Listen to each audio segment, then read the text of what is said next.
Hi, good night. Welcome to Conversations with Rickford Burke. I am Rickford Burke. Wherever you watch me from, good night, good evening, good morning. Hope you're having a great day. Share this link. You know the drill. Get into all your Guyanese groups. Get into your WhatsApp groups. Call up your relatives and friends. I like to say I'm from Bartica, so I hope that the people from Bartica are watching. I like to know that people from Essequibo are connected to the international world. So share the link. My guest is here. We have an interesting topic this afternoon. If you're in London, good morning. If you're in the west coast of the United States, good afternoon. All the rest of North America, good evening. In Guyana, the Caribbean, good night to you. Share the link and I'll be right back in 60 seconds.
All right, I'm back. Keep sharing the link. Keep sharing the link. I just wanted to do a prelude to this the show. As you know, just about a month ago, a police SWAT team descended on Essequibo and allegedly conducted an operation. That's the only information we had. It was an operation, and that operation led to some homes and businesses in Essequibo. But it also led to the home of Essequibo businessman, African Guyanese, Orin Boston. Boston was in his bed sleeping when police invaded his home, shot and killed him in his sleep, and then issued a statement lying that he was shot during a confrontation with the police. We have the Boston family attorney with me, Nigel Hughes. I'll come to Mr. Hughes very shortly. Let me also go on to say that we also discussed tonight the Brickdam police station fire. As you know, the Brickdam police station fire took place just about 2 weeks ago, just about 1 week ago, rather. And the police has issued some contradictory reports to the Guyana Fire Service. And also, we had an account from Mr. Nigel Hughes and his wife that even though some water resource was available to the police, they refused to use that. And so, as you know, the installed president, has said that the Guyana Fire Service, the performance that day was unacceptable, and the fire chief has been sent on leave. Also, this fire chief, Mr. Kalamidin Idu, is very controversial, as you may have read in the news. He was accused of removing 19 African Guyanese members of the fire service from the promotion list. He was challenged in court. Even though he was challenged in court, he did not promote those officers, and then criminal charges were filed against him. And he was placed before court. He was placed on $10,000 bail.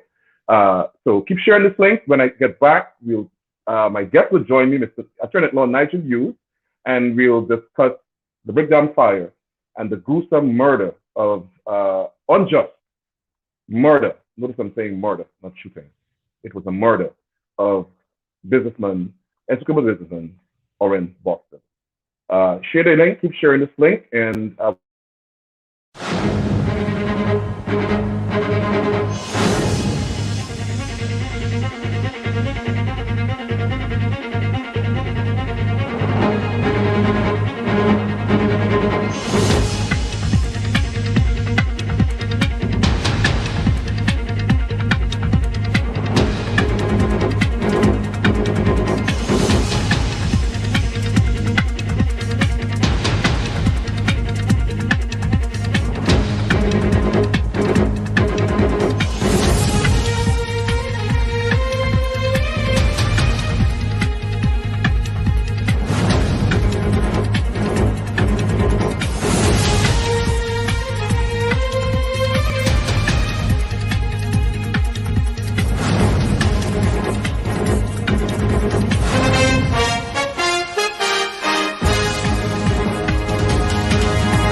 all right, I'm back. Joining me now is attorney at law, Mr. Nigel Hughes. Mr. Hughes, good night. How are you, sir? Hi, good night, Rickford. Always a pleasure to meet with you, especially in Sunday evenings. I'm not sure my wife is fond of you, but pleasure to be here. I'm sure she is. Thanks a lot. Thanks a lot. First of all, is your building safe? Sorry? Is that building you're in safe? If the building in this area is safe? The building you're in right now, I know you're close to the Brickdam police station, and If it's the safe? fire was. That's the building that was that's closest to the Brickdam police station. No, I'm actually in the Daphne Rogers building, which is in Cross Street. The two buildings that were threatened actually caught are in Hatfield Street, Hatfield Chambers and Fitzgerald House. But you know, we formed the Working Rust Fire Brigade. We have a fire chief, a deputy, and a bucket brigade, and I know I am safe. Their reaction times are much better. It wouldn't take them an hour to get to the scene, and I know they'll salvage this, God willing. I don't think the Guyana Fire Service or the government like that statement. But on a serious note, I was one of the people watching the live coverage of the fire, the Brickdam police station fire last week, and I heard an iNews reporter saying that your chambers were in danger of catching on fire. And I messaged you and your wife asking if you guys were safe, but not knowing that you guys were actually on the scene. Explain to the viewers exactly what happened, because there was this controversy about the fire service not wanting to tap water from a hydrant right in front of the building and refusing, even though your wife, Cathy Hughes, member of parliament, said several times she went to them and asked them to turn on the hydrant so that you can get water to assist with the Brickdam police fire, and also to make sure you douse those buildings that were at risk of catching on fire. Actually, it's a little worse than that, Rickford. Really? Yeah. So when we got here, I immediately went outside and I said there was a KKID officer standing by the fire hydrant where the crowd was. And I said to him, "Sir, that fire hydrant is working." He left and he went to the firemen. I actually went with him to the firemen and said, "Can you come back? This fire hydrant, is working." They came back and they said, "Okay, Mr. Hughes, we'll try and get it started, but they need a fire tender to actually pull up next to the hydrant. I don't know why on earth they'd need that. So they left, and at that time, there is a coconut tree that is about 6 feet away from the easternmost of our buildings, and the coconut tree caught a fire. There was one of the embers from the Brickdam fire landed in the coconut tree, and the entire thrush of coconuts at the top literally caught a fire, and the building, which is 6 feet away, was in real danger. So I had a little sort of hand axe that I had, started to cut the tree down, but that was that's like a needle in a haystack. And one of the community members says, I'll go get somebody who has a chainsaw in the neighborhood. That gentleman came and he cut the tree down. When he cut the tree down, of course, the thrush was still alight, so we had to extinguish that and cut the tree up. While that was happening, the front of the building, that's on the northern side of Fitzgerald House, the Barrow building, caught. One of the boards of the front caught, and the entire bucket brigade came in with me. We went up to the top, we extinguished that part of the fire, and then we had to just keep the building wet so that, as the embers landed, they would be extinguished. That then happened. I went back downstairs. By that time, Mr. Nandalal, your good friend, Priya Minister of Education. Manik Chan? Manik Chan, yeah. Priya Manik Chan was there. There were a couple other ministers. I think I saw Mr. Edgehill there, and I saw the Minister for Social Affairs. Prasad. Vidi Prasad. Yeah. So they're there. The fire tender pulls up. They say, Mr. Hughes, this tender is not working because there is a blue paint mark on it. And I said, sir, I work in this building. 3 months ago, this was working. But if you say it's not working, okay, no problem. So the crowd got a little agitated because they said, look, there's no way this is not working, Mr. Hughes. They clearly have some other agenda. By that time, the library, where we have a lot of important books, one of the plant pots in the library caught, and one of the window on the northern side got ignited. So the bucket brigade came back in, and we put that out. And when we went back downstairs, while I was up there, one of the residents came all the way upstairs and said, Mr. Hughes, we could get this fire tender on. Just let me know if you need it on. I said, of course we need it on. So that resident went, got the tools, turned on the fire hydrant. The police actually threatened them twice or thrice to arrest them if they attempted to turn on the fire hydrant. So you believe this? Brickdam is raging. The southern section of Brickdam is raging. And the buildings in Hatfield Street outside of Brickdam had not yet caught. And my concern was that the building on the western side, which is like the barracks, that once that caught, I know it was going to be virtually impossible to save these buildings. So I said to this person, yeah, go get it. So when they came back with the key and tried to turn it on, the police threatened to arrest 2 or 3 of them. And they said, well, you can now lock us up because being a Mr. Hughes' building burned down. They opened up the hydrant and the water came gushing out. You would believe that would have been the end of the story. What then happened was the water is gushing out. I said, well, can you hook up the hose? They said, no, we can't hook up the hose. We have to get a water pump. And I'm thinking, why do you need a water pump if the water is gushing out of the fire hydrant? So they then brought a pump. They never put it on. They never hooked it up. And the water was gushing out, and they did absolutely nothing with the water coming out of that fire hydrant. Sorry. The people in working Russ, like Rickford, I can't tell you how fantastic they were. They just kept bringing water up in the buckets. They formed literally a chain, so the buckets were coming up. And there was one of the residents, an elder lady, Miss Pinder, Barbara Pinder. She manned the back gate to make sure that undesirable persons or persons who might not necessarily have had our best intentions at heart could not come in. It was secured. It ran like a professional organization. And we extinguished the fire. The Brickdam fire went out. And just to show you the level of, I don't want to say professionalism, because these are not firefighters. These are salt of the earth residents. They were committed. Level of commitment. They left 5 buckets per floor in both buildings. So just outside my door on the 3rd floor, they left 5 buckets of full water there overnight. In the middle floor, they left 5 buckets of full water.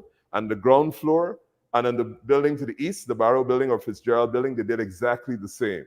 So they were not taking chances. And these are people who were just out there attempting to help, you know, another resident. And I am eternally grateful to them, my firm, my family. There's a lot of personal family heritage there, as you know. And yesterday we had a little small get together to say thank you to the people of Working Rust. Oh, that's good. What do you think is responsible for, should I say negligence or just a nonchalant attitude by the fire department? Did they at any time spray water on your building or any other building next door to yours to make sure that? Not only did they not spray water at any time, when the tree caught a fire, which was immediately, which is obvious to everybody, the tree was just going to light the building afire at 6 feet away, and the entire truss of the coconut tree was on fire. They didn't even come in the yard and attempt to put the coconut tree out or cut it down. So all the efforts to extinguish all the fires that were on both of those buildings and in the coconut tree were actually done by the residents. There was no attempt whatsoever by the fire department to save or wet or whatever you want to call it, extinguish any of the fires that were on. And there were 2 buildings of ours that caught. The northern side of the Barrow building. As a matter of fact, when the Barrow building caught, Nandalal was hosting a press conference in the middle of Hatfield Street. And I shouted to him, unfortunately, I interrupted this press conference. I apologize for doing that. And I said to him, you know, Anil, again, I apologize for not saying this to Attorney General, but I said, Anil, the fire hydrant there is working. I've told him it's working. I know 3 months ago it is working. He turned around and said, okay, and he continued his press conference. So I'm deeply appreciative of all the efforts that were made outside of the people of Working Rust to attempt to save a part of Georgetown. We're accustomed here when there's a fire. I've had a fire at my house before, and you know the fire department would come and they have different units that would start a cover even the nearby buildings, go onto the roof, whatever. The fire department experts come to your building, examine whether or not the potential of it continuing to caught on fire existed. Did they walk through the building, examine the structure, see if there was any fire in the foundation, in the wood, in the roof? Did any of that occur? No, not at all. There was no attempt at all by the fire department to come into the building on the day of the fire. And I dare say the following morning, about 6:30, I got up just to come down to make sure that everything in the building was all right. And I saw Minister Ben standing outside right next to the fire hydrant that was not working. He and a team of PR people from his office were there standing next to the fire hydrant, and he was talking to one of the street vendors who vends outside of our office. I saw them and I went up, I looked up. I didn't attempt to engage him. I just took photographs of them there. So, but to answer your question, no attempt was made either during the fire when we were threatened, neither was there any visit afterwards. What I will say is that we did say, and I did say specifically to the officers, when I thought that, when it became evident that the buildings on Hatfield Street outside of the police station were going to catch, I was really concerned about the barracks. And I said to them, sir, you know, if the barracks goes, literally every building from Mr. Gunraj, who's at the corner on the eastern side, then it's Mr. Raphael Trotman's office. After that is Mr. Roysdale Ford's office. After Mr. Ford's office is a gentleman called Mr. Barrow, then our 2 buildings. And I said, you know, once the fire goes to that barracks, that entire street will go. They listened and that was it. All right, our listeners, keep sharing the link. We'll take about 60 seconds and we'll be right back. The Guyanese Organization Against Racism and the Caribbean Guyana Institute for Democracy invites you to join the anti-PPP protest outside the Grace Christian Church on Tuesday, October 12th 4:30 p.m. at 434 Dewitt Avenue, Brooklyn, New York 11207. We demand an end to the PPP racism. We demand an end to the police prosecution of opposition activists.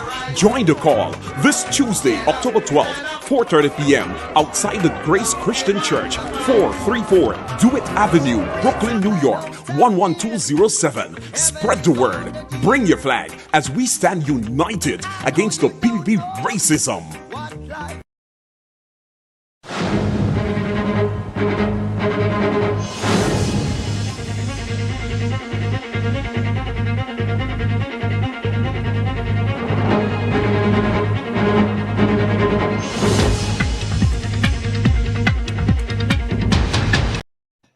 Okay, we're back. Thank you again for joining us, Mr. Hughes. I'm not sure if you want to answer this question. I'll ask anyway.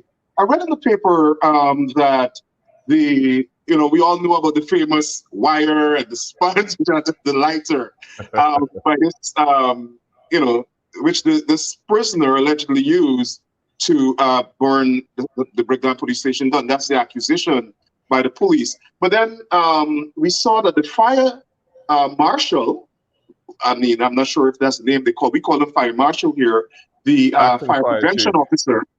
Acting fire chief, I think it was. No, not the fire chief, the fire prevention officer for the district. The acting fire chief, I think it was. Because by then, I think the fire chief had been invited to go and leave. So I think it was the acting fire chief. Right. I think his name is Mr. I don't remember the name, but I know the acting fire chief is Mr. Wickham. But anyway, so the fire department issued a report, which they said is partially completed, about 85% completed. And they said, one, the fire started on the second floor of the building. They said they did not find a wire or whatever it is. They found remnants of a lighter. Well, hundreds of police officers who smoke work at Brickdam police station. So that's probably neither here nor there. What do you make of the fact that the fire department report seemed to not corroborate the police allegations in this case? Rickford, if you would permit me, I think what's probably helpful is to look at what are the facts that are uncontroverted, both in terms of the structure of the building, the proximity of the cells, to the existing wooden structure to the south of it, and then we can probably discuss the context of what the fire officer said. Sure. I think everybody has probably seen the photographs of the cell block that is in the northeastern corner of the Brickdam police station. That cell block has extending from it, I think they are sort of metal, what do you call them? They're sort of the continuation of the metal beams from the building, and they extend about 6 feet beyond the concrete wall of the cell block. Those beams then touch or connect with the northern wooden side of the rest of the station. So for anybody assuming that they could get a piece of mattress through the cell block with a wire, that wire would have to be at least 6 feet long for it to even get to the wooden building. So just think about it. You would have to have a 6-foot piece of wire in your cell with the lighter, and I assume that you took a piece of the mattress from the cell, and then you would have to push it about 6 feet for it to even get to the wooden wall of the building next to it. And I say that because the photographs confirm that. I think Mr. Ronald Daniels, who was one of the lawyers who went over and spoke with them, we actually have those photographs as part of the file that we're there. So that's the first thing you have to consider in terms of fact. That's not controversial. That's not difficult. I don't think there's any controversy over that because that's a fact. Okay. So this gentleman would have had to have had a piece of wire, like I said, that was of the appropriate length to get across to that building. Now, assuming that he got to that building, he would have then had to have found the window that was open for this flame to fall on a piece of paper in the next room. So not only would it have to get to the next building, which is 6 feet away, you would have to make sure that he got that flame through the window. Now, you will know that, well, I don't know, you wouldn't know. You haven't been a guest of those cells. I'm sure they're... Absolutely. I think some people in Ghana would want me to be. I'm sure that they would love to have you as a guest, but never mind. So the cells have the squares, and then they put a mesh over it. So I'm not sure how you would have gotten it through, but that is the physical evidence of that. Good. The fire, there's a complete total loss of most of those buildings in that part of the station. They say, this is the Guyana Police Force says, that I see somebody just said that you also have to consider whether the breeze would have blown the fire. But remember, this is a special piece of mattress that was ignited. The entire place is burned flat. The police say that before the next morning, they obtained a confession statement from Mr. Green. This is before the next morning, Rickford. Okay? I came to my office at 6:30 in the morning, 6:30 a.m., just to see what was going on in the street. And like I said, I saw Mr. Ben at the fire hydrant. They had already started to remove all the debris from Brickdam.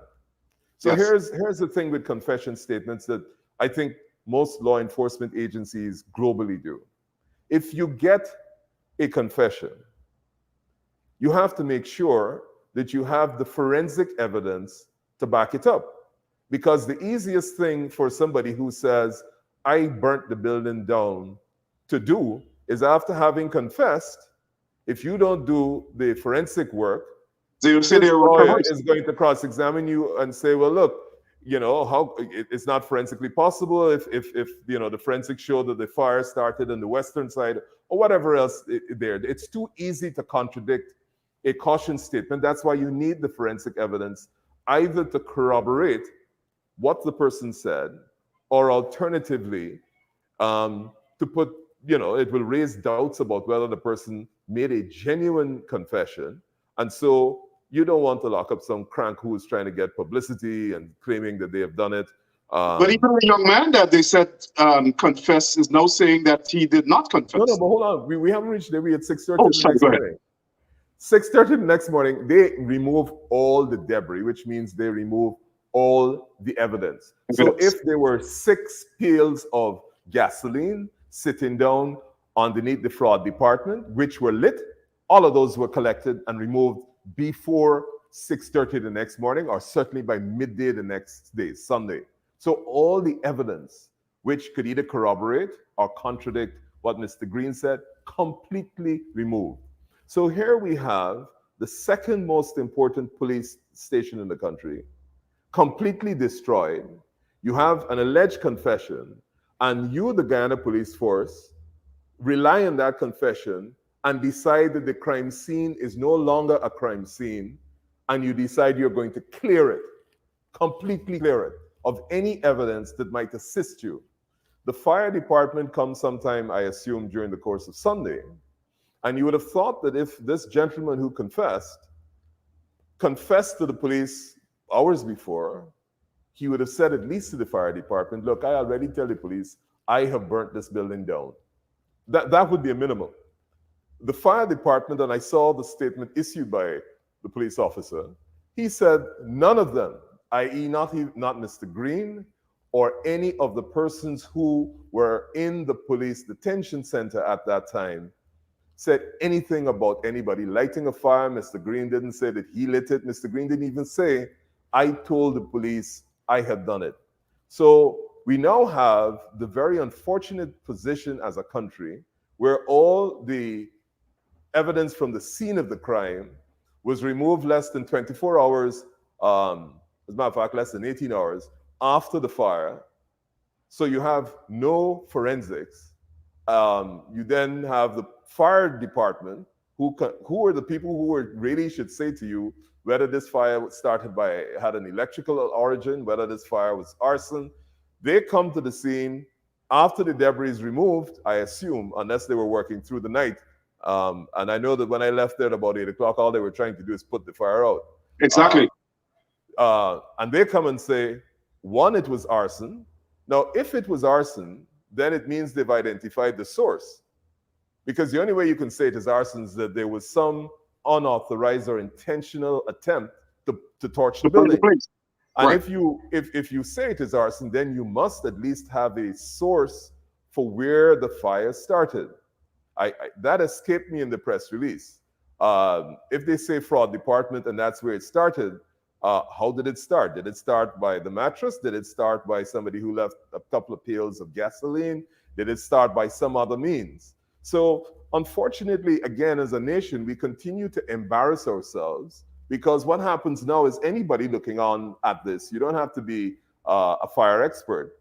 You're going to ask some questions which are going to be very, very embarrassing of the fire service. How did you conclude it was arson? 2, where was the source of the fire? 3, if the people who the Guyana Police Force say confessed never indicated to you that they were even aware of how the fire started, then we have a real problem. Because the inference of this is that when another building of importance that houses records burns down, it's going to be okay to remove the evidence immediately after, before the fire goes out.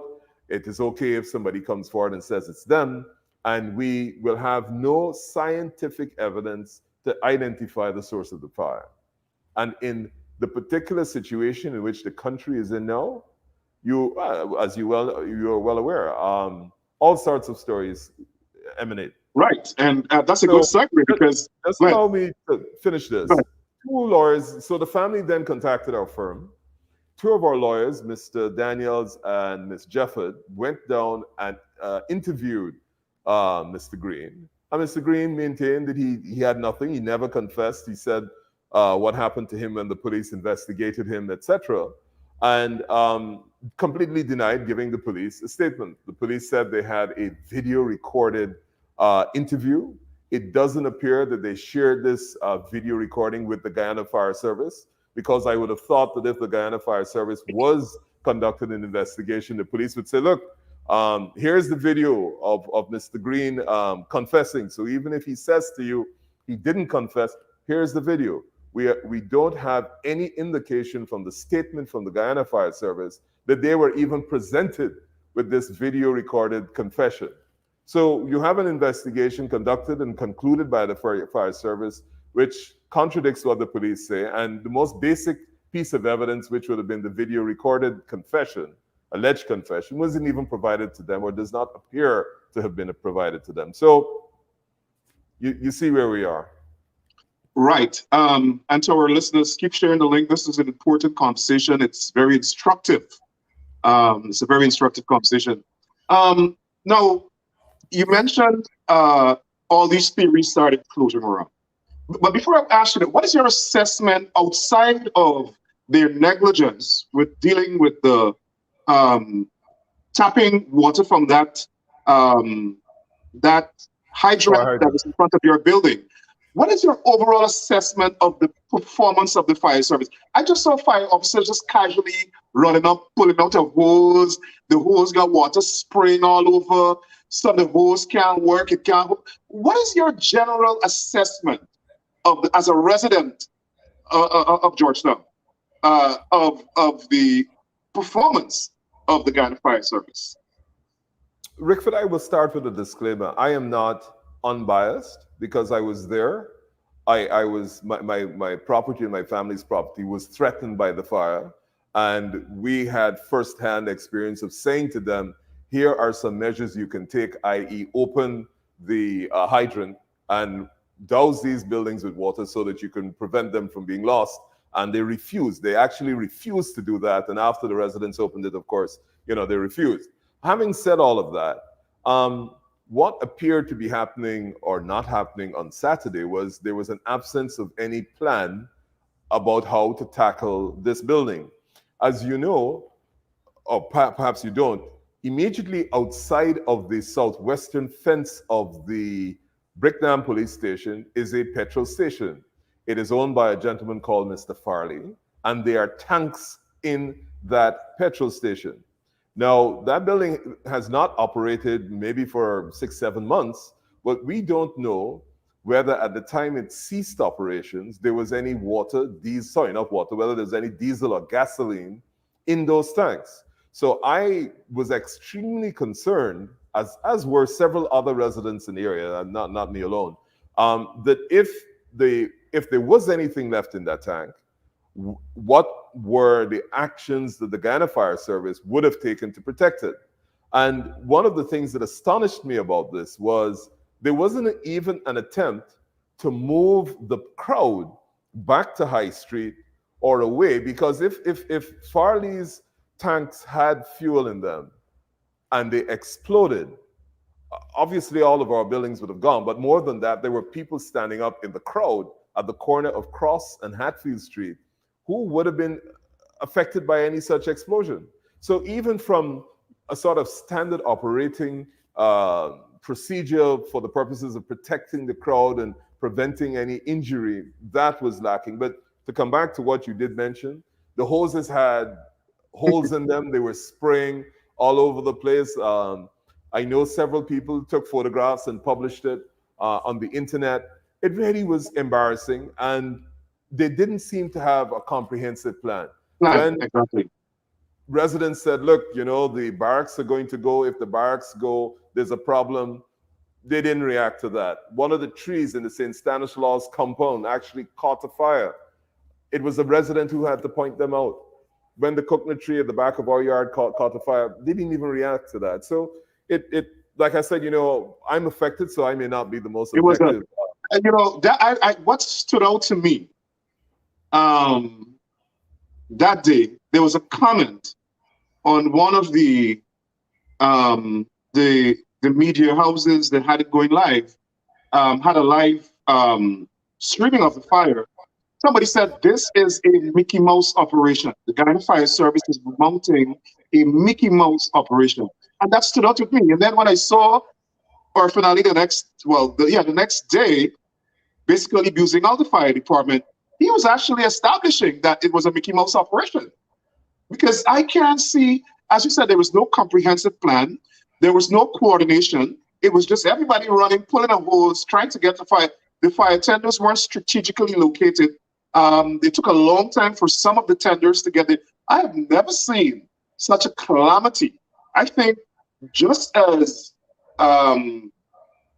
equally responsible for the fire, burning the entire compound, was the failure of the fire department. Because I think if they were effective, they would have probably could have saved some of those buildings in that compound. Yeah, I mean, I agree with you. The only thing is that for me, the way the structure works is at the end of the day, the buck has to stop at the head of some department, whether it's the minister who's responsible for the fire department. You have lost your second most important police station, building, records, etc. The fire service, I don't know, took an awfully long time to respond, even though they were less than 300-400 yards down the road. Somebody at a ministerial level would have to respond to this and be responsible for this reason. Nobody expects the minister to be at every stage of the process, but you expect procedures to be in place which are responsible for addressing certain circumstances. What was particularly evident on Saturday, the 2nd of October, was either they had no procedures or those procedures were not being followed. And that, to me, it goes beyond the fire chief. Because exactly. if you are responsible for that department, the buck stops with you. All of us who run businesses, we go through HSSE training. We try to get ISO certified. We have to have, we have a minimum of 10, 15 extinguishers in the 3 buildings that we have, because that's what the law requires. We all have to have fire exits, et cetera, et cetera. So we all have, under the law, obligations that require significant capital expenditure.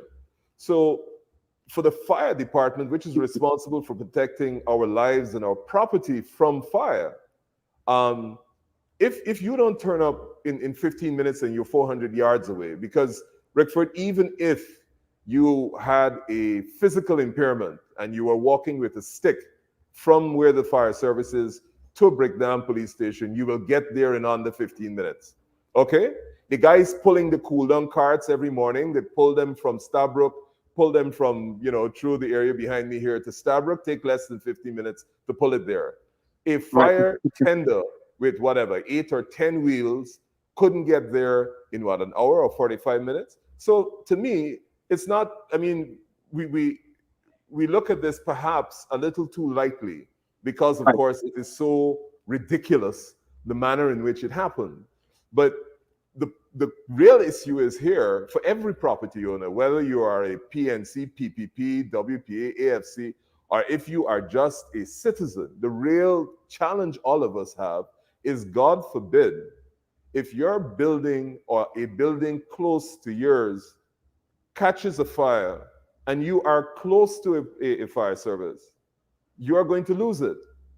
And it means that all those procedures and training really are not in place. So this has to go to me as a citizen. This here calls not only for an inquiry, somebody a little higher than the fire chief has to be responsible for this. And again, it's like with the police force. Whatever our views are on how they operate, they are the only agency responsible for serving and protecting the citizens. They cannot continue to deliver this level of service to the people. I don't know how many intelligence reports have been damaged. I don't know how much information that is necessary for keeping the citizens of Guyana safe was destroyed. I'm not even worried about them not being able to successfully prosecute cases. I'm talking about, a lot of more important information that goes to the protection of the realm of the state of Guyana. I don't know if, what's happened with that. So basically what you're saying is that from a policy level, which is at the ministerial level, there was obviously missing a state of readiness, a plan, a national security plan for if something like that happened. There would be a plan. You will see a plan roll out. Yeah. The fire department, they'll mobilize resources from other agencies. You saw no evidence of that. Better than that, what I'm actually saying is the president ought to be calling on the minister responsible for an explanation. And if he has none, I think, the options to him are clear. I'm not advising him, but I'm just saying to you, if you are running a country and you're imagine if, let me just give you an example. Imagine if the Central Intelligence Agency at Langley's main building burnt flat. You going to the head of the CIA to find out what happened? Or the Secretary of State going home? That's what it is. I mean, we are a small country, but that's exactly what we're looking at. This is not about the fire chief. The fire chief might be incidental. Yes, he may or may not have to go home. But in the way the structure goes and in the level of importance of this institution called the Guyana Police Force and its responsibilities to all citizens, you cannot possibly have this happen. The quality of the investigation afterwards, you are satisfied by a confession by a person who has had previous encounters with the Guyana Police Force, and on that basis, you decide you're not going to conduct an investigation and remove. This affects all of us, the citizens. This is not, the government looking incompetent. This is a real issue.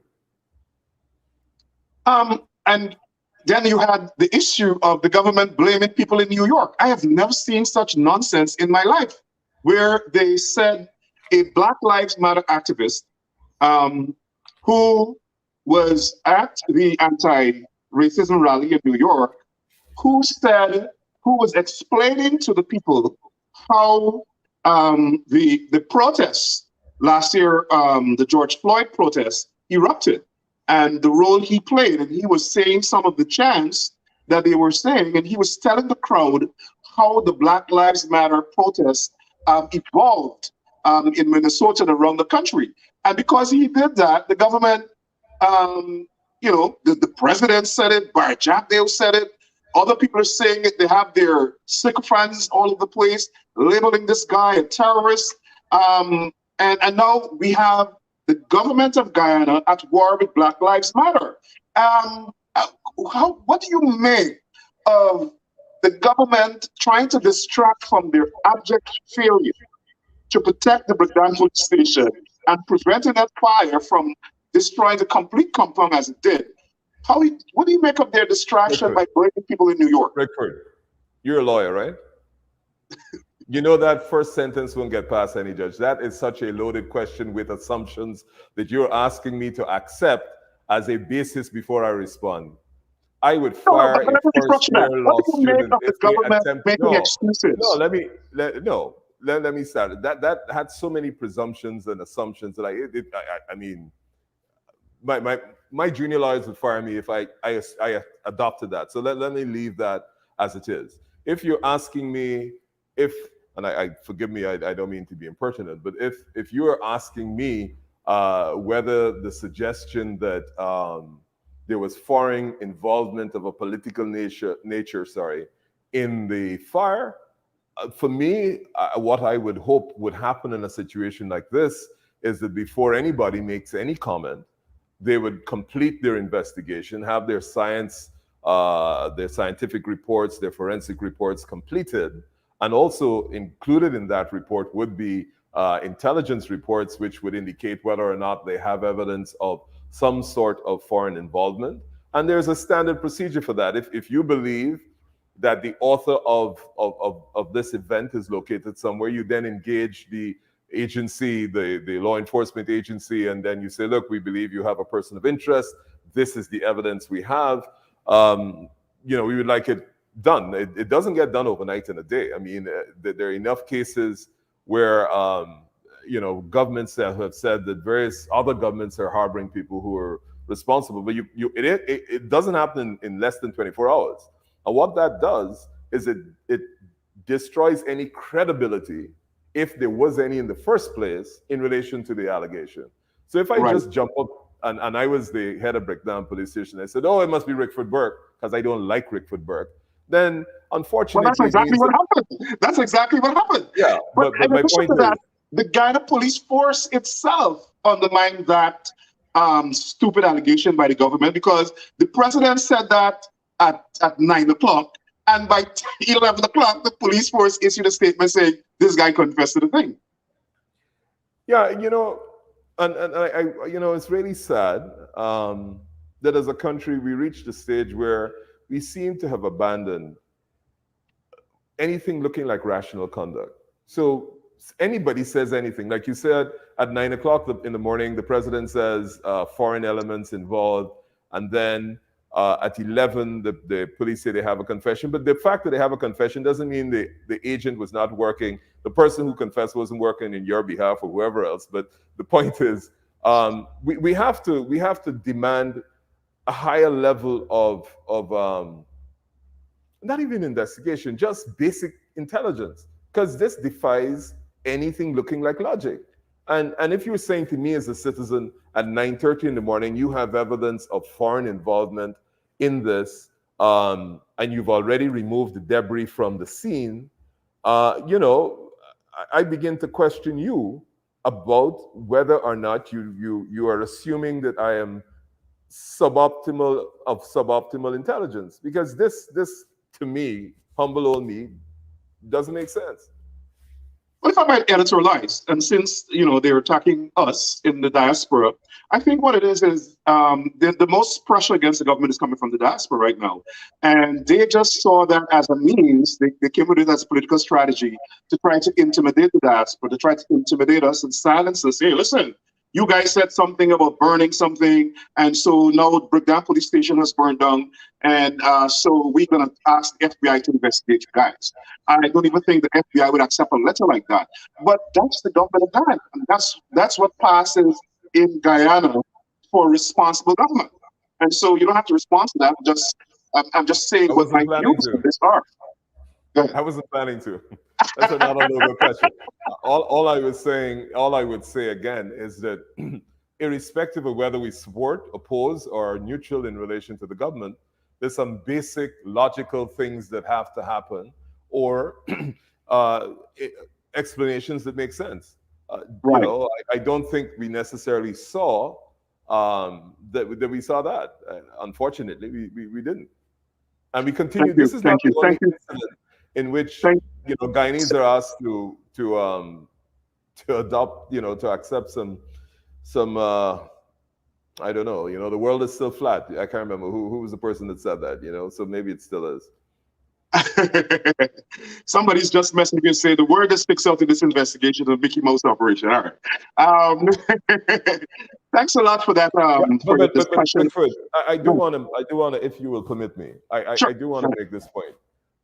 We laugh at this, not without justification, but if you really think of the implications of this for the country, especially when we are hoping to attract foreign investors who are concerned about whether or not we can do business, whether or not we are a responsible people and we have an environment in which they're going to invest.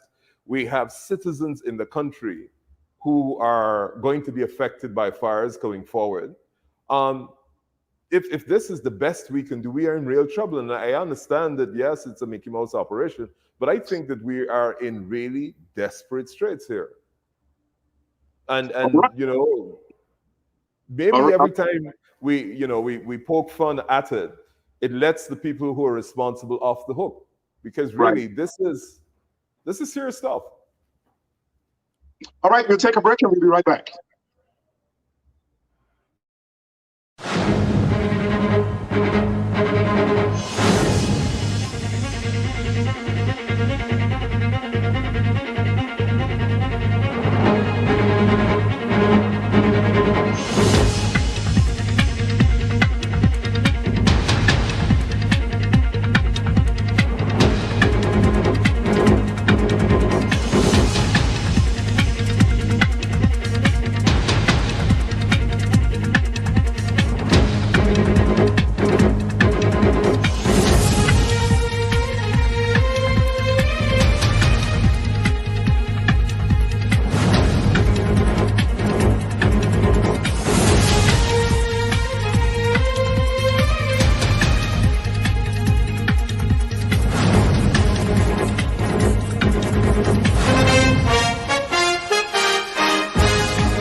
The Guyanese Organization Against Racism and the Caribbean Guyana Institute for Democracy invite you to join the anti-PPP protest outside the Grace Christian Church on Tuesday, October 12th, 4:30 p.m. at 434 Dewitt Avenue, Brooklyn, New York, 11207. We demand an end to the PPP racism. We demand an end to the police prosecution of opposition activists. Join the call this Tuesday, October 12th, 4:30 p.m. outside the Grace Christian Church, 434 Dewitt Avenue, Brooklyn, New York, 11207. Spread the word. Bring your flag as we stand united against the PPP racism. All right, Nigel, first question on this topic. What do you think needs to happen for us to get to a place where our national security infrastructure, our law enforcement agencies, or other service agencies like the fire, the prisons, where do we need to go to bring this whole national security architecture into the modern era to match the level of development that we're projecting? Because I can't see us moving forward to develop the country when our police services are, the equivalent of what we had in 1960s. We're not computerized. The fire department doesn't have resources or equipment. The prison department doesn't have the requisite gear, or they don't have the facilities to house prisoners. Look what the Camp Street prison burned down. No, Brickdam police station has burned down.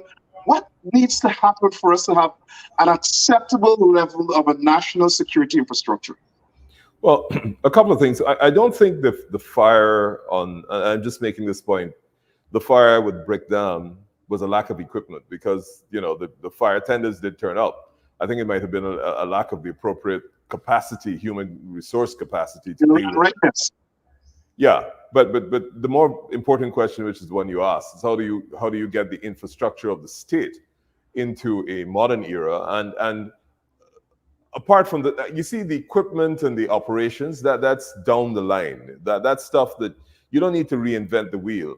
The way these agencies operate have been tested, tried, and proven in several other parts of the world. So we don't have to have a commission inquiry as to for operations. We certainly don't need a commission of inquiry for equipment, because that stuff is pretty standard. And we are a very, very small country.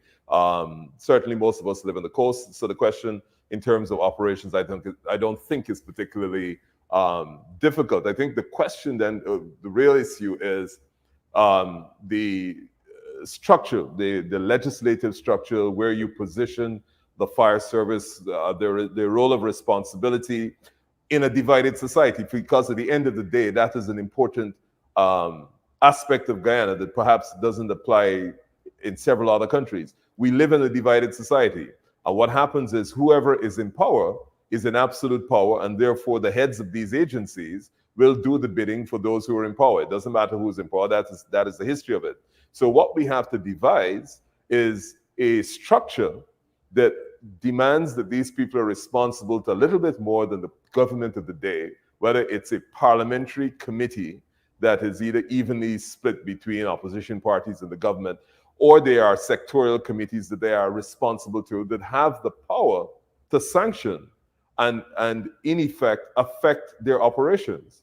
Because once you are doing the bidding of the government of the day, and it doesn't matter who the government of the day is, you are unlikely to come up with a report that is not approved by the government of the day. So in other words, even if the evidence leads you to a position of embarrassing the government of the day, under our present structure in our divided society that is probably going to be this way for a long time, we need a governance structure that removes the responsibility for these important agencies, law enforcement, other than, of course, national security issues, law enforcement, fire, et cetera, and put it under, like you have in the United States, you have sectoral committees on security, sectoral committees on foreign relations, etc.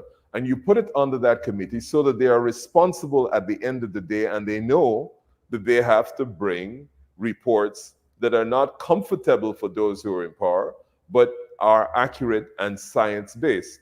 The stuff like, becoming computerized and getting the latest technological capacities, that's not difficult. Everybody else in the world does it, or most places do it. So that's not a difficult part. You can almost Google that tonight and deal with that yourself. The question is the whole issue of responsibility. And if you have a political structure and architecture that says the government of the day exercises all the power and they ultimately can control what happens to you, then you know the old story about he who pays the piper. We have to devolve a lot of this responsibility away from the center and put it elsewhere. So for example, if we had a sectoral committee on fire, by Monday afternoon, Tuesday, the fire chief, the minister responsible would be in front of that committee, and it would be a public hearing, and they would have to answer questions that are broadcast, and we can then, as a nation, see exactly what happened. If there are sensitive issues, then those could be left for persons in the committee who are particularly cleared for that level of information. But that is one of the ways you have to go. And in Guyana, we have to look at what we have as a reality. We have a divided society. For all intents and purposes, the data suggests we are going to continue to be divided even if Jesus comes. And so what do you do in a divided society where the person in power exercises all the power and then as a result commands a certain type of behavior and conduct for a change in structure? This responsibility here, we as citizens have to realize that fire, law enforcement, doesn't have politics. The bandit who comes in your house with an AK-47 and the police don't respond, or they for some other reason they want to deal with it, that's a citizen's issue. That shouldn't be going to the Minister of Home Affairs to say, oh my God, maybe the bandit was related to somebody who is somebody else's auntie, so we conduct some evidence. I'm not saying that the minister does that, but you need a system where you have accountability. And in a divided society, you can't have accountability if one side wins and that side alone is the person to whom you're responsible to. You have to be able to start building the structures and governance to which these Exactly. people are responsible. That if you want to have at least what you call a country, or what appears to be a country. I think what you've identified there as we move on is, apart from a modernization of the infrastructure, you also need a legal framework. That's what you're saying, that would create oversight for these various agencies and sub-agencies of government, and not let all the responsibility fall with the executive. The legislative branch, which is the parliament, should also have some sectoral committees to provide oversight over these agencies.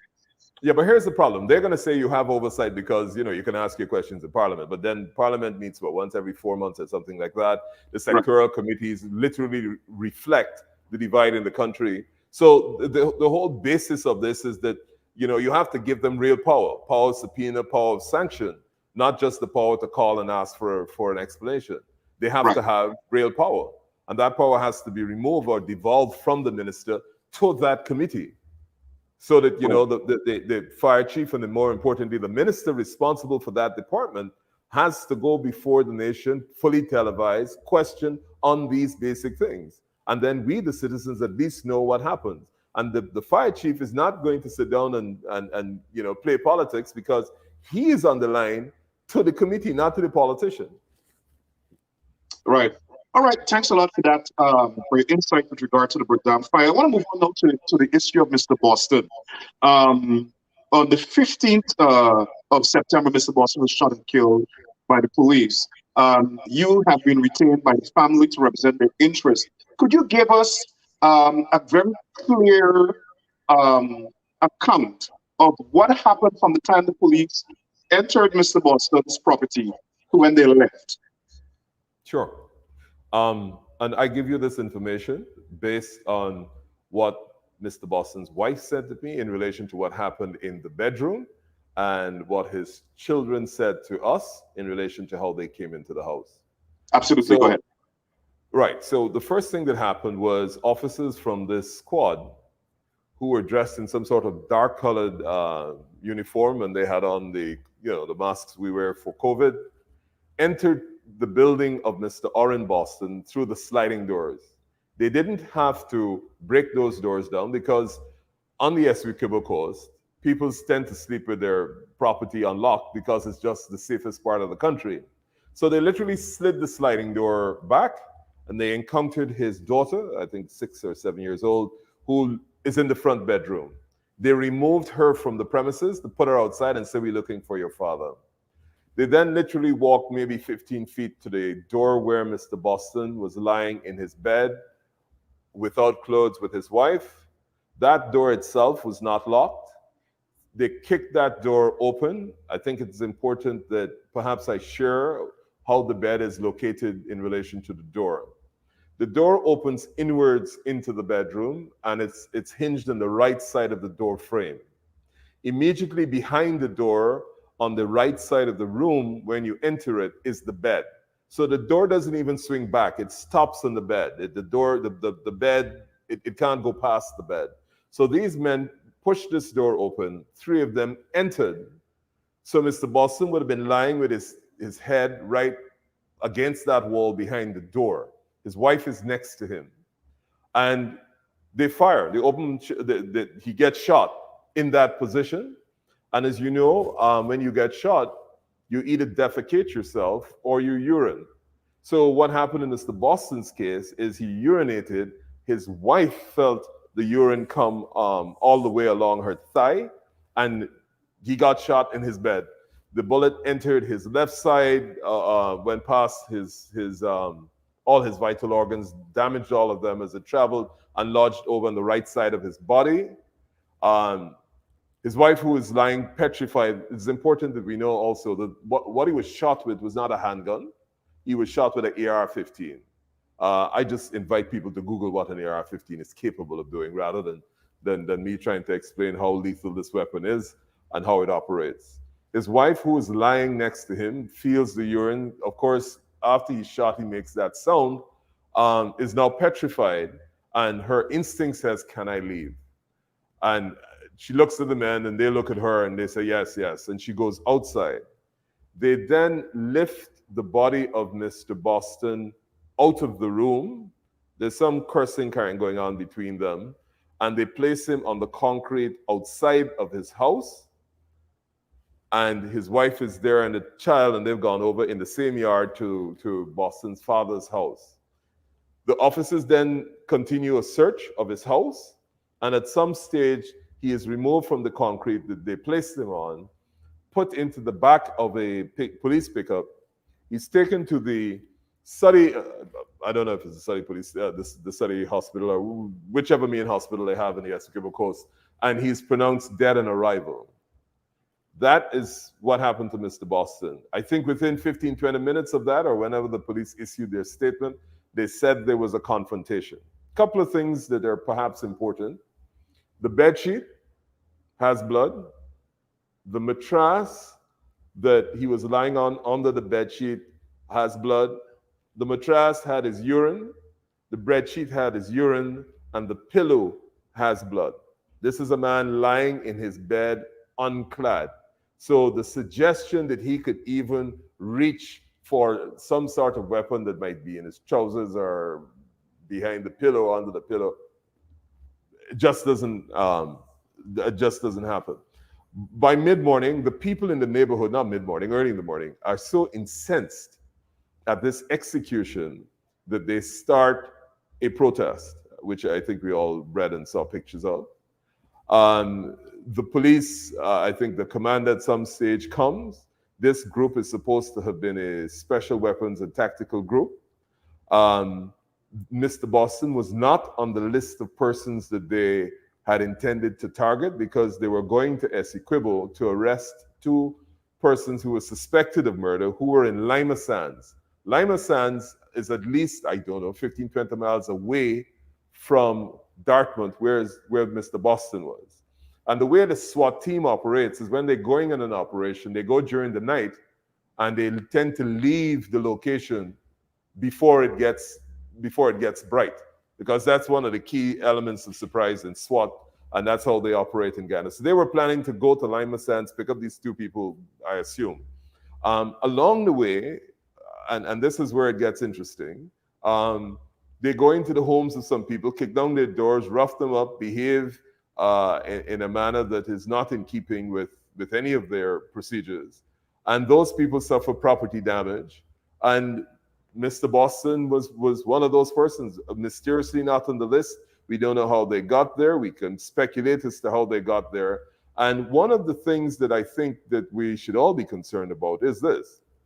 If police officers who are heavily armed with AR-15s and other weapons go into the house and the first person they encounter is a child, then that, to me, would trigger a higher level of care and concern, because you don't want to be in a position where you shoot and injure and, God forbid, kill a child.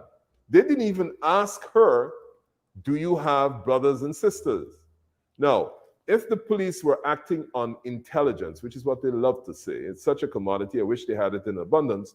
If they were acting on intelligence, any half-decent intelligence, including the criminals on the street who are not professional, will tell you they would know how many people in the house, they would know what time Boston went in the house, they would tell you where his daughter is asleep, where his wife is asleep, what time he gets up to go to the bathroom, because that is the sort of information that intelligence indicates to you. And if intelligence says, oh, Mr. Boston is likely to have whatever it is that they suspect he was doing, you search that premises and you come up with zero.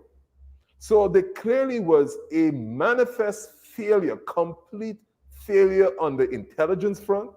There clearly was no SOP, because having passed a child, why are you going into a bedroom with an AR-15 with your finger on the trigger? You don't kill somebody if your finger is not on the trigger. So you're going into that room with your finger on the trigger, and as soon as you get into the room, you pull it. That can't be an accident.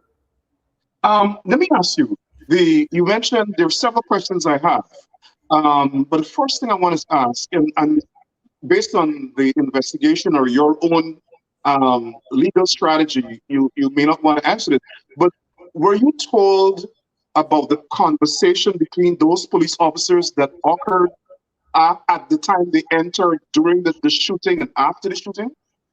I received information about the excuse me, the conversation after the shooting, because they felt that there was an argument between them Mhm. about why you shot the man, and the sort of stuff that typically goes on. So that we have information on. I wouldn't share the full details of it because Okay. The statements that the police gather might change Right. when they find out exactly what we do have. But surely there was a discussion between them in very colorful Guyana language as Right. to who did what and who wasn't supposed to do what and that sort of stuff. Were there cameras in Mr. Boston's home? I decline to respond to that.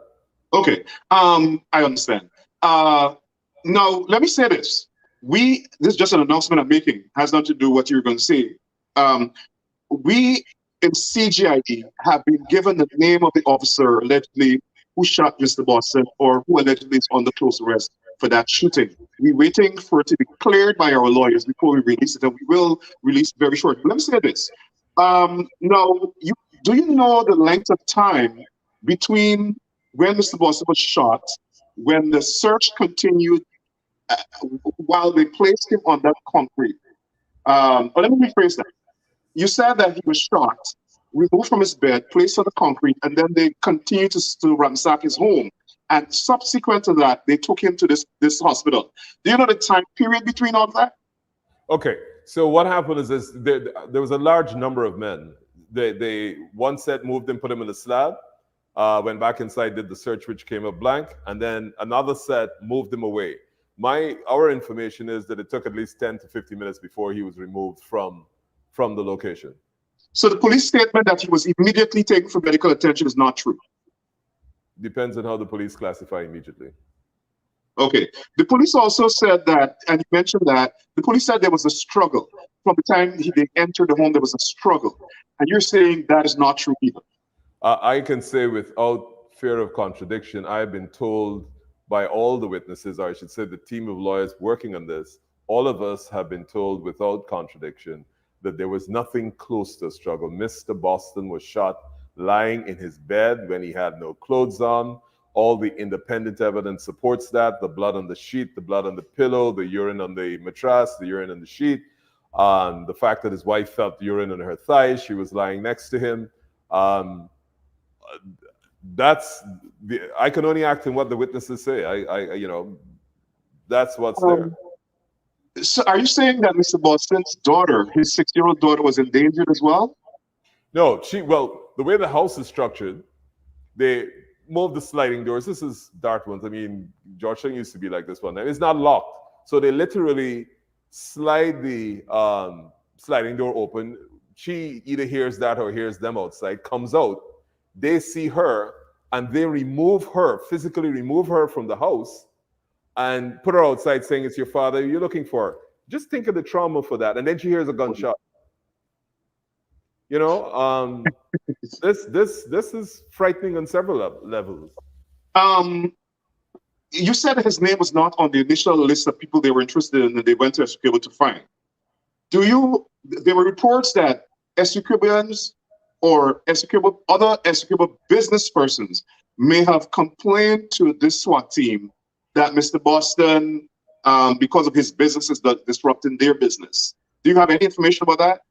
We have received information, some of it credible, that competitors whose businesses might have been disrupted by the success of Mr. Boston's business might have made reports that were false, or reports that this is Essequibo. It's a very interesting place. The way it goes, is the way the SWAT team operates is that somebody says, "Hey, by the way, go check out Rickford Burke. He's down in he's in Lovely Lass or wherever, or in Cotton Tree, Cotton Field. As you're here, check him out. And sometimes what happens is if somebody in that squad, unbeknownst to anybody else in the squad, has a special agenda, all they need is the information to allow the squad team to go to a location, and then the person who has the special information or the special instructions, does what he has to do. So again, this here requires, apart from the charging of whoever the officer is, this here requires a comprehensive, I would say, commission of inquiry, because you can have a squad team going on for purpose A, somebody feeds information to them, and then some other agenda appears to take place. That's really problematic, especially for SWAT, and particularly for a place like Guyana, where we have walked this road before, and we have had several hundreds of people shot and killed, and nobody charged. And you're absolutely correct. Now, the police said to you or the family, what led them to Mr. Boston officially? What's the police story? Have they said that? Did they explain that to the family? Rickford, you're familiar with the Guyana Police Force. The courtesy of contacting the family and updating them, and certainly not the law firm, doesn't exist. Ask the Henrys. The police don't bother to, who are you? We don't have to update you. You're just the victim. What we update? It doesn't happen in Guyana. So when you ask me if the police have been, it's not in their culture. I think the commander might call them and say, oh, by the way, what's happening? But that's always triggered when they get intelligence that the natives are getting restless. So when they hear the people going to protest, all of a sudden a call will go through and say, oh, we're checking on you, what have you. But what I can say without fear of contradiction is, we certainly have not once been contacted by the police at all, despite the fact that we've written to them indicating that we act for the family. We do not expect to be contacted by the police, because that is just the history of their conduct. Now, the family, I checked up to this evening, they have not been updated about what's happening. We understand that the head of the Police Complaints Authority is supposed to be traveling to Essequibo to go see the crime scene. So we now have a retired judge, head of the Police Complaints Authority, going down to Essequibo. To do what? Well, my question is, I don't know. Pink Panther had two investigators. I can't remember. It depends. I would think that the DPP's office would be doing an investigation. Well, the DPP, no. To be fair to the DPP's office, they only advise on information and evidence that is presented to them. So if you have to ask what sort of evidence will be sent to the DPP's office, and that is why I would have thought being in contact with the family is important, because you can say to the family, look, this is what our investigations have disclosed. We are sending a file, we know what you've said, this is what else has been discovered. And this is not a particularly difficult investigation, given that, you don't have to go find out who it is, you don't know who, this is not a case about who done it. We know who did it, they know who did it. It's one of the three people. We know which one of them did the shooting. And we know that he had to have had his finger on the trigger, and he couldn't have had that by accident. So we know that he shot the person, clearly not by accident or by negligence, because Mr. Boston didn't kick him in his foot and then the gun went off. So we know that. But to come back, and now we have the 3 weeks, we have the head of the Police Complaints Authority traveling to Essequibo to conduct his own investigation, I'm assuming, see what the crime scene looks like, I presume. So we will have several angles on this. But the reason why I mentioned the DPP's office is this is the police investigation. This is the police investigating itself. I assume the DPP's office has independent investigators. I'm not sure. No, they don't? It's not like the United States. The DPP's office, they are purely advisors to the Guyana Police Force. They have no capacity to run their investigation. So, for example, if on the file that comes to them, they have a query or something doesn't seem right, it goes back to the very police. Right. All they would do is say, dear officer, please investigate 1, 2, 3. and send it back to the police through what they call the DCLE, which is who is head of crime, Deputy Commissioner of Law Enforcement, DCLE. He then sends it out with the instructions to whichever officer and station it is. So the DPP has no such power, no, not at all. And so that's the potentiality for a very thorough, independent investigation doesn't really exist. You can't have an independent investigation if the police are investigating themselves. I mean, go ahead. It just defies logic. How can you investigate yourself and call it independent?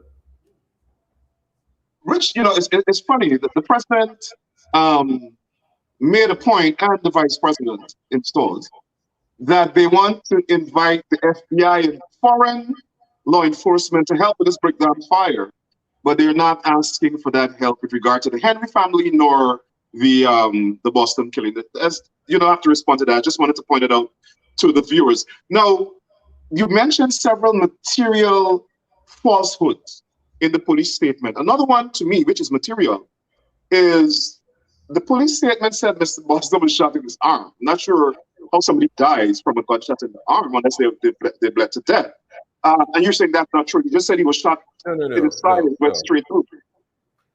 If I take an AR and I put it to your arm and I shoot you, it's not going to stop in your arm. It's an AR-15. It's going to rip through your body. But I can accurately say he got shot in his arm because it went to his arm first, went through the arm because of the size of the warhead and the power of the gun, severed all the arteries, destroyed all his internal organs, and then settles on the right-hand side. So yeah, sure, he got shot in his arm, but if I put an AR to your thigh, let's choose the most formidable part of you, point it upwards and fire it, it's not going to stay in your thigh, it's going to go through your thigh, rip through your body, and exactly. So yes, it might have started in his arm. But of course, when you put that out without the rest of the information, it gives the impression that, it was a non-lethal part of his body, or not non-lethal. He was shot not with the intention of killing, but they put it in his arm or his foot, knowing fully well that you shoot somebody with an AR, it's pointed at his arm and his heart and his all other vital organs are next to that, then you are going to kill him. You gave a very comprehensive statement. I have it here. Did the police interview all of these witnesses that you spoke to in order to prepare this statement? And if they did, how long after the shooting did these interviews occur? I know on the same morning of the shooting, the police officers from Anna Regina visited the scene, and they would have started an investigation. They would have questioned the witnesses. They would have taken some statements on the same morning. But I know, for example, there was a particularly important bit of the evidence that I'm not sure that they questioned about, which is the fact that he urinated himself. Because that is pretty important and damning evidence, because if he urinated himself in his bed, meant that he was in his bed when he was shot. The time he got shot. And I would have thought that if that happened, you would have removed not only the bed sheet, you would have removed the pillow, and you would have removed the mattress, because you would have sent all of that for forensic testing, because it wasn't going to stay wet all the time. They left the mattress, they left the pillowcase, because I saw the actual pillowcase with the blood, and they left the sheet and then came back for it. So I will make no comment on the quality of the investigation other than the bits of evidence that were particularly critical and that were independent of any statement a witness might have been given were left at the crime scene. I'm wondering, you mentioned something that struck me just now. You said the police investigation began with police officers from Anna Regina. No. I said police officers from Anna Regina went and started questioning. I wouldn't know whether they consider that an investigation. Okay, but let me ask now. So that's separate. This officer of professional responsibility, which I guess in our terms would be internal affairs, did they have their own separate and independent questioning of these witnesses? Yeah, the office OPR, actually the officer that did the investigation from OPR, I will say that I have a lot of respect for his capacities. and his ability. And he certainly went down and interviewed the witnesses in detail. As a matter of fact, when he was interviewing them, we were present by audio. We were on the phone because we weren't sure when he was going to go there. We were prepared to go, but we only heard at 4 o'clock in the afternoon. And by the time we could have gotten there, the boats would have stopped running from Parika. But certainly during the course of his interview with the wife and the mother, we were on the other end of the phone line during the course of that interview. And you said that you're satisfied with the way that interview was conducted. No. What I was satisfied with was that we were present and we heard what was done. I mean, we can only observe.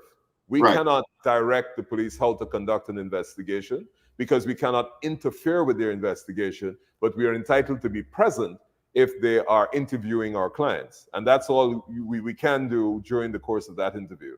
So I'm not commenting on the quality of the investigation. I'm just saying that we were present when he interviewed, I think, 2 or 3 of the persons who were in the house. And from your knowledge of dealing with the police force, what happens after these officers from the Department of Professional Office of Professional Responsibility concludes their report? Does it go to through the channels of the police force? Does it go to the DPP? So technically, what would happen is when the OPR has concluded their investigation, it would go to DCLE, which is Deputy Commissioner of Police for Law Enforcement. He, with his signature, would then send it to either to the police legal advisor or to the Director of Public Prosecutions. In this case, I understand that the file either went there and then went to the Police Complaints Authority, or went straight to the Police Complaints Authority from the police, where they did their own review, I'm assuming, and the head of the Police Complaints Authority is supposed to travel to Essequibo tomorrow. So we have 3 weeks past, completed, for a shooting that took place where the issue is not identity of the shooter.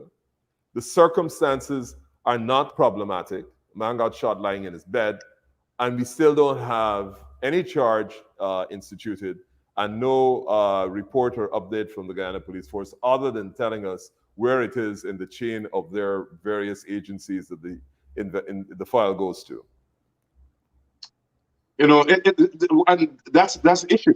And in comparison to the police officer who was just arrested allegedly for possessing drugs and ammunition in his car, they immediately identified him. They immediately arrested him. They then charged him within a number of days. How would you analyze how the police conducted themselves with regard to this shooting and this senior officer? He's a senior officer. He's a deputy superintendent. What do you make of the difference in these 2 cases? That's another setup question. Rickford, I other than what I read in the press in relation to that deputy superintendent, I don't have any other information. And I would be the last to rely on matters that are published in the press as a basis for forming a judgment on the performance of the Guyana Police Force. So I'm not dodging the question. I just think it would be unfair where I don't have that information other than what's in the press to make a comment. But basically what I wanted you to comment on is they named him immediately. They named this young man immediately and they released his photograph, as opposed to somebody who shot and killed somebody and there's no public disclosure. No, I will agree with you completely that there's no reason why the identity of the person who shot Mr. Boston should not have been released. And again, I don't see any reason why we are waiting 3 weeks to determine what is going to happen in relation to whether they're going to charge, what offense they're going to charge. So insofar as they have failed to disclose the name of the person who's the shooter, I agree with you, that should have been done an awfully long time ago.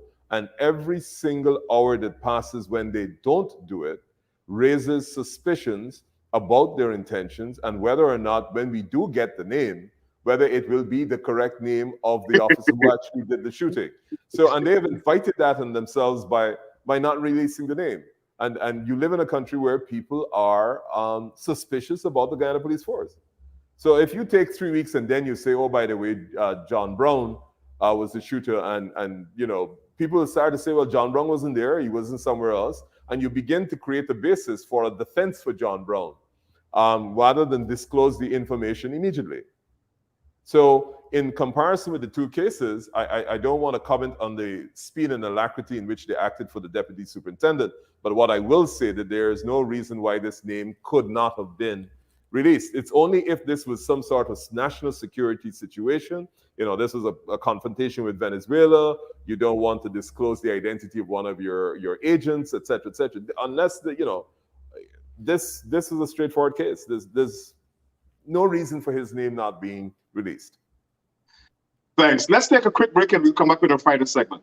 The Guyanese Organization Against Racism and the Caribbean Guyana Institute for Democracy invite you to join the anti-PPP protest outside the Grace Christian Church on Tuesday, October 12th, 4:30 p.m. at 434 Dewitt Avenue, Brooklyn, New York, 11207. We demand an end to the PPP racism. We demand an end to the police prosecution of opposition activists. Join the call this Tuesday, October 12th, 4:30 p.m. outside the Grace Christian Church, 434 Dewitt Avenue, Brooklyn, New York, 11207. Spread the word. Bring your flag as we stand united against the PPP racism.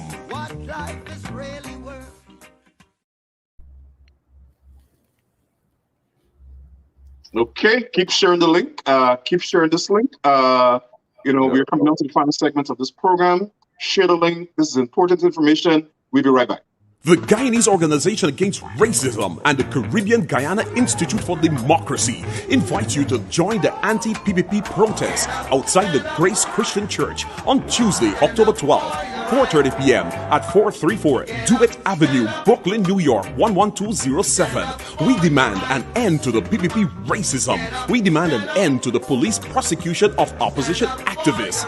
Join the call this Tuesday, October 12th, 4:30 p.m. outside the Grace Christian Church, 434 Dewitt Avenue, Brooklyn, New York, 11207. Spread the word. Bring your flag as we stand united against the PPP racism.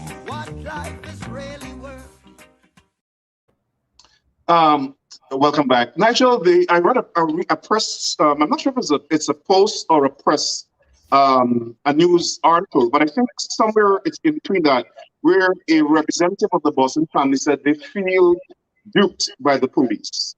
What is the family's view of how the police has conducted themselves now in relation to what promises were made to them with regard to this investigation, and whether or not those promises were kept? I think the Boston family is disappointed with the manner in which the investigation has been conducted.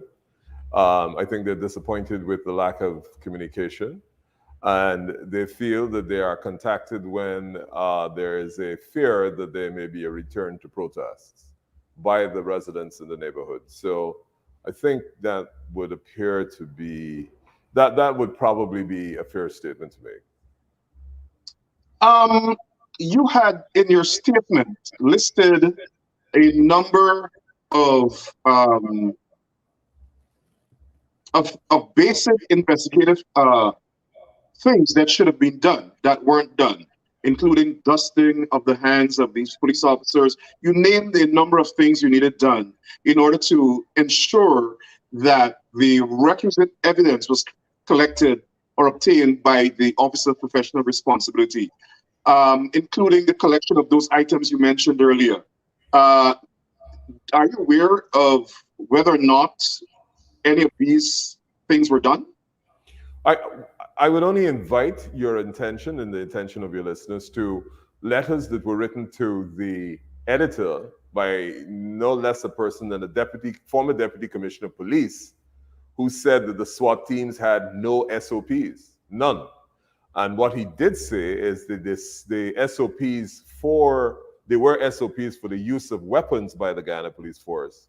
And when you go through the criteria, I think there were 5 or 6 of them, none of them was applicable to what happened to Mr. Boston. None. I think it was Mr. Conway, retired commissioner, right. Assistant Commissioner Conway. He said that. Then we got a response from Mr. Rohi, I think, former Minister of Home Affairs, saying that, they had a long, involved process by which they came up with a whole set of relevant material for the use by the SWAT team. And Mr. Conway wrote back saying, after this letter, I'm not going to respond, but I maintain that the SWAT team had no SOPs. What Mr. Rohi did say is that he left it up to the Commissioner of Police or something like that. So to come back to your specific question, it appears as if they had no SOPs, and whatever SOPs existed, none of the circumstances identified in them was applicable to what happened to Mr. Boston. We saw what happened with the Henry family. The police is not doing an investigation. They're not interested, in my view, in solving the Henry murders. What the police would say to you, the response of the Guyana Police Force is, not only have they solved it, they've got a confession and they charged the man who confessed. That's not entirely... But interestingly... But that's the same precedent for what you have in Brickdam, isn't it? The same investigation, the same MO. Interestingly, the court dismissed those charges against those individuals. No, the court dismissed one charge against the individual, and the DPP instructed the magistrate to indict the person for that, to commit the person for that offense. Right. With no evidence. Okay.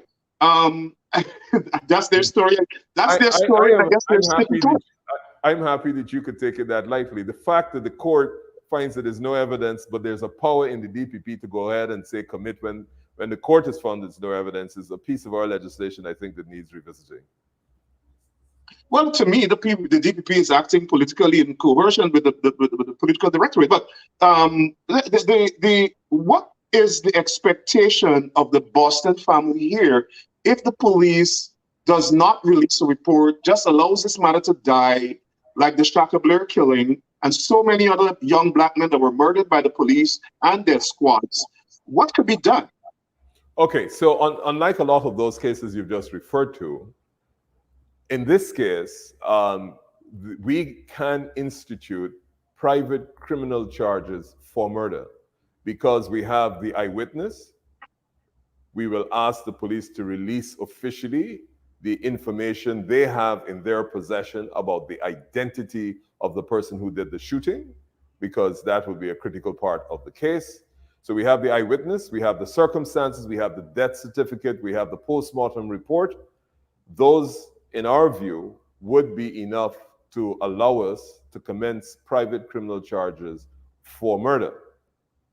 The question is then going to be, what will the Director of Public Prosecutions do? Because she will probably write to us if they want to withdraw those charges, because she does have the power to take over and withdraw the charges.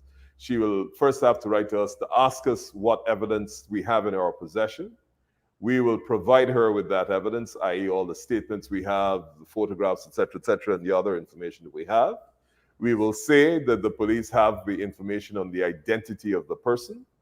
And so if there is an attempt to withdraw the murder charges without a legal basis for so doing, we will then challenge her decision in the court by way of administrative action if she decides to withdraw it and doesn't have a basis for so acting. However, as I've said before, and we continue to say on behalf of the family, we are affording the Guyana Police Force more than adequate time for them to conduct as comprehensive an investigation as they wish, so that we can, when we act, say that we have done our best to allow you the most time that you could require for the purposes of conducting an investigation. And if you have not taken that time and done it, you leave us with little option. I just want to follow up as I close on one thing you said. If the police does not give you the identity of that person, the police is going to say, we know the Guyana Police Force. They're going to say, well, there was a lot of confusion that night. All of them had the same guns. We don't really know who fired. We were unable to get that. So our investigation in terms of the identity of the person who fired this weapon was inconclusive. Even though we know they could dust the fingerprints, they could see gunpowder with new technology. They could see gunpowder using certain lights.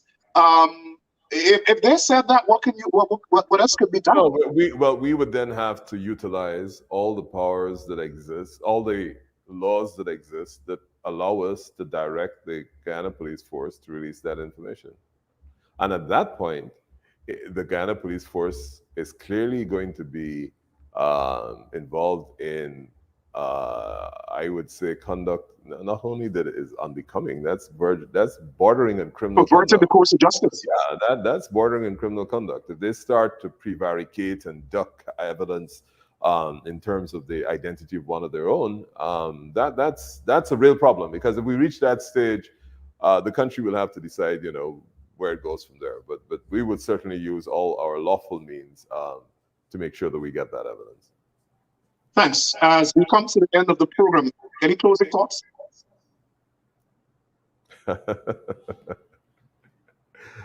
You have the luxury of living in the United States. I'll only say pray for Guyana. We do that all the time. All the time. Well, Nigel, thank you very much. It's a long time since we've spoken. This has been very, very insightful. But I think it's for some of our young people, it's an object lesson in the way the Guyana Police Force operates, in the way the fire between Brickdam unfolded, and all the circumstances surrounding the fire. And I think a lot of people have a lot of faith in you. So continue to do the good work as an advocate for justice. I like my shoulders light. Don't go and give me that burden. Have a good one. Thank you very much. And good. We have thousands of people listening and watching. I'm not sure yet about the amount, but I know it's over 20,000 people the last time I looked. I'll be able to release that number after the show. But thanks a lot. Have a good night, everybody. Thank you guys for listening. And Nigel, be well. You too. The Guyanese Organization Against Racism and the Caribbean Guyana Institute for Democracy invite you to join the anti-PPP protest outside the Grace Christian Church on Tuesday, October 12th, 4:30 p.m. at 434 Dewitt Avenue, Brooklyn, New York, 11207. We demand an end to the PPP racism. We demand an end to the police prosecution of opposition activists. Join the call this Tuesday, October 12th, 4:30 p.m. outside the Grace Christian Church, 434 Dewitt Avenue, Brooklyn, New York, 11207. Spread the word. Bring your flag as we stand united against the PPP racism. Thank you guys for listening. This has been a very good program. I want to thank you for all your support. Those of you in Guyana and other parts of the world, even here in New York, be safe. Continue to observe your protocols with regard to COVID. Maintain social distancing, wear your mask, get vaccinated by WHO-approved vaccines and vaccines that are approved by the Food and Drug Administration here in the United States. Good night, everybody. We have a big protest on Tuesday, the 12th of October at 434 DeWitt Avenue, Brooklyn, New York, between Malta and Louisiana. We have an anti-PPP racism protest there. There'll be government officials attending a meeting there, a PPP investment meeting PPP regime investment meeting. We want to call on everybody. We want to call on everybody in Brooklyn, Queens, all over New York. Come out and let your voice be heard. Tell the world that you're against PPP racism. Have a good night, everybody, and have a blessed week.